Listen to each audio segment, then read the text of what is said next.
വന്യമൃഗങ്ങളുടെ ആക്രമണം തടയാൻ സർക്കാർ നടപടി സ്വീകരിക്കാത്തതിൽ വലിയ പ്രതിഷേധമാണ് വയനാട്ടിൽ നിന്നുയരുന്നത്. ആനയും കടുവയും കരടിയും ജനങ്ങളുടെ സ്വൈരജീവിതം തകർത്തു. പ്രതിരോധ മാർഗങ്ങൾ സ്വീകരിക്കുമെന്ന് അധികാരികൾ പറയുന്നുണ്ടെങ്കിലും വന്യമൃഗ ആക്രമണം തുടരുകയാണ്. ഒരാഴ്ചയ്ക്കിടെ 2 ജീവനാണ് പൊലിഞ്ഞത്. ഇതിൽ പ്രതിഷേധിച്ച് വയനാട്ടിൽ നാളെ ഹർത്താലിന് ആഹ്വാനം ചെയ്തിരിക്കുകയാണ് ഭരണ പ്രതിപക്ഷ കക്ഷികൾ. കഴിഞ്ഞ ശനിയാഴ്ചയാണ് കർണാടകയിൽ നിന്നിറങ്ങിയ ബേലൂർ മഖന എന്ന ആന വനച്ചിയിൽ അജീഷിനെ ചവിട്ടിക്കൊന്നത്. ഈ ആഘാതം വിട്ടുമാറും മുമ്പെയാണ് വയനാട്ടുകാരെ ഭീതിയിലാഴ്ത്തി പോളിന്റെ മരണം കൂടെ എത്തുന്നത്. കടുവ, കരടി, കാട്ടുപോത്ത് തുടങ്ങി വന്യജീവികളെല്ലാം ജനവാസ മേഖലയിൽ സ്വൈര്യവിഹാരം നടത്തുകയാണ്. വനമന്ത്രിയും വകുപ്പും പ്രതിരോധ മാർഗങ്ങൾ സ്വീകരിക്കുമെന്ന് പറയുന്നതല്ലാതെ ഒന്നും കാര്യക്ഷമമല്ലെന്ന് നാട്ടുകാർ ആരോപിച്ചു.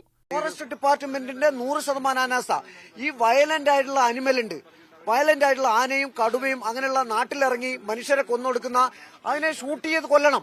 എന്നാൽ പോളിന് വേറെ ആരുമില്ല. പോളിന് പറഞ്ഞ മാനസികമായിട്ട് ഒരു വൈകല്യമുള്ള ഒരാളാണ്. അങ്ങനെയുള്ള ഒരാളെ കാടിന്റെ നടുക്കൊണ്ട് ഡ്യൂട്ടി കിട്ടുന്നതിന് ഏറ്റവും വലിയ തെറ്റ് അത് ഫോറസ്റ്റ് ഡിപ്പാർട്ട്മെന്റ് അനാസ തന്നെയാണിത്.